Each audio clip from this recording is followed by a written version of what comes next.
Let's make Potage le Magnifique from the Elder Scrolls. So first we're going to get a saucepan and we are going to add our butter and melt it down. Then we are going to add our onions, and next we are going to add our garlic cloves diced up.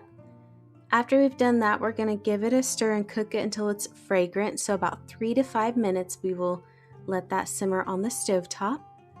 So once we've done that, we are then going to add our diced carrots. And then we're going to just mix that in there.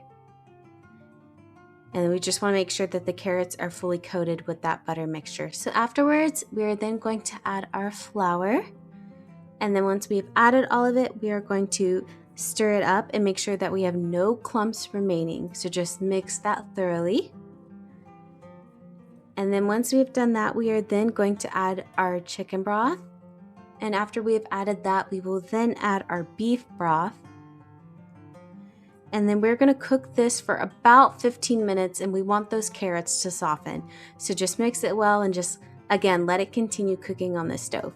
And then this is how mine turned out. So unfortunately, I do not have an immersion blender. So if you have that, you can just go ahead and mix it in the saucepan. I'm doing it the old-fashioned way. We are going to put it in a blender, and I had to break it up, obviously. I couldn't fit it all. And we're just going to sit there and blend it together until those chunks of carrots become highly dissipated. And I let it blend even more so the little bits there weren't there.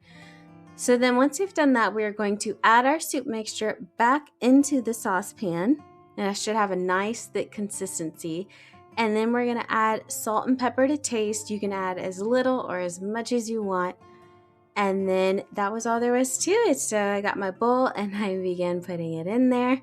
Now you don't have to do this, but I want to show you what it looks like. So this is the original color that I have, just, very yellow, vibrant.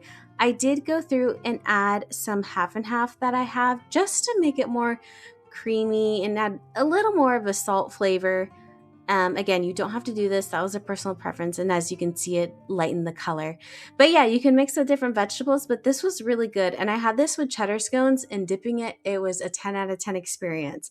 But overall, it was really easy to make, really simple, and it was overall just delicious. So a 7.5 out of 10.